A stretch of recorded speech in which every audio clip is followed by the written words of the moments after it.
Hello and welcome to Big Num Numismatics. Today we're going to be talking about toning, what kind of toning comes from where, how to tell artificial toning, and a little discussion on MS-70. So, with how much premiums the tone coins are bringing, it's really, if you don't know toning, you're probably going to get burned. PCGS is very good with determining artificial from natural color, but NGC is lacking in that area, especially in copper, which I'll discuss. Really, the best ways to get your mind into natural versus artificial is looking at PCGS tone coins, look at the patterns, which ones they call artificial, natural, and another good way is just to keep an eye out in the natural world for toners, mint sets, rolls, leaving coins out on the windowsill, all number of things, tone coins, and once you have a look at how those tone, the progression, and what the colors end up, you can apply that to slabbed coins or raw coins to figure out if they're natural or artificial. So, one of the best ways for tone coins is usually double mint sets. So I have some here. Especially coppers.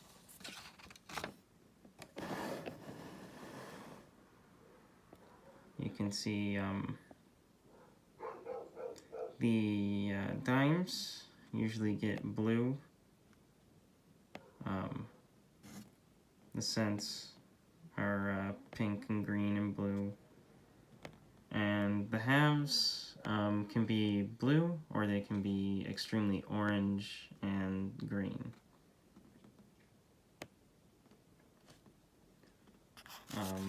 One of the best ways to tell if a coin was from a mint set is, well, one, looking at a bunch of these, and two,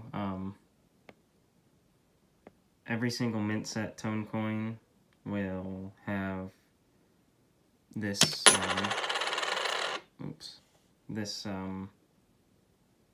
not really, just really fine spots in their toning.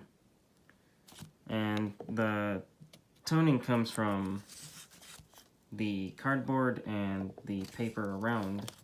So in 1957 and 58, there was wax.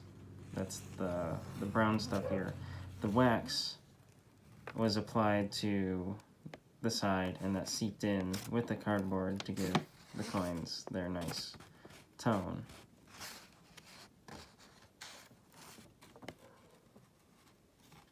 So that's how the mint set coins go about their business. Another way is from a roll. So if you have a roll of coins, in this case a dime, you'll have either a super brightly colored coin, and then nothing at all. So that's one thing to look for. Or other times, you'll have a really nice toned, and then sort of a not quite dull color, but just a little back. And another thing to be aware is some toning can come from several different places and all end up looking generally the same. Here's these are all from rolls rolls I've gone through. These are end rolls. And there's really a wide range of colors present, and it's really the environment and what kind of rolls they were wrapped up in that gives you the color. A lot of things you'll notice with 1938 Deep Buffaloes is this pastel. The pastel purples and yellows, golds. A lot of these were saved in rolls or kept in folders. So that's mostly what you get from the coins. And even the fatties, when you think of third-party graders, you think of the inertness, but it hasn't been proven 100% yet, but there's a lot of evidence that the fatty inserts actually tone coins terminally.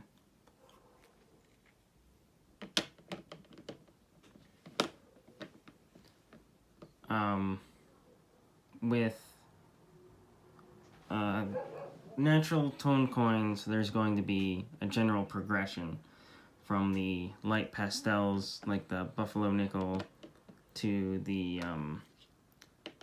really deep colors like this, or some of my other dimes.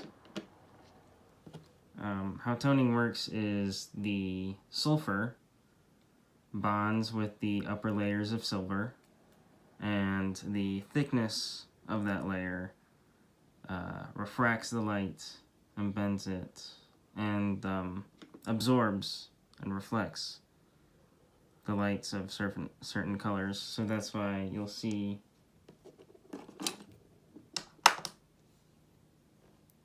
the lighter colors and then progressively get deeper, and then you'll have some more lightness.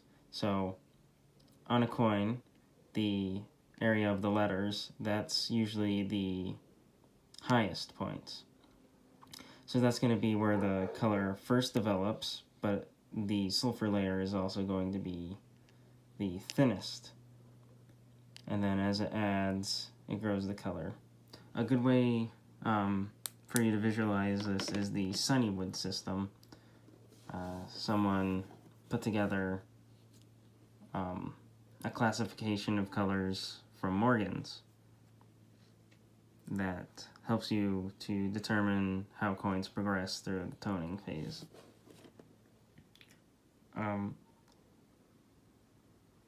Artificial toning with NGC is pretty bad. One thing you want to look for is, well,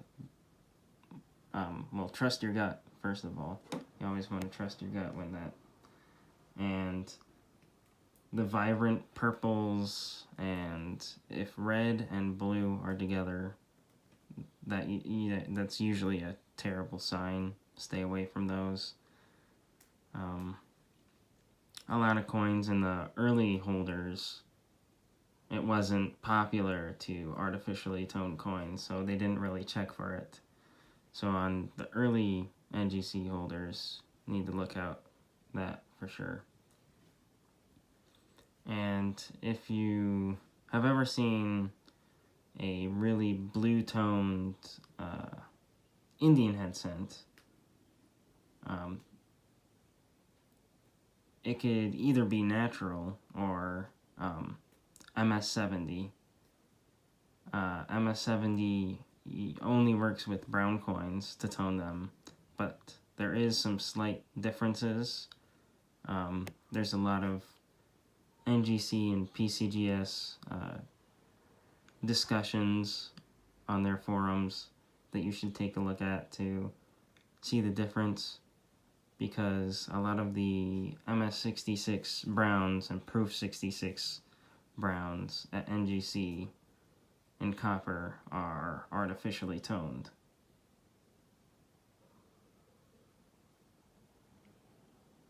So, hopefully you learned something. I'll add some websites to take a look at beneath. Please feel free to comment. And if you enjoyed the video, please like and subscribe. Thank you.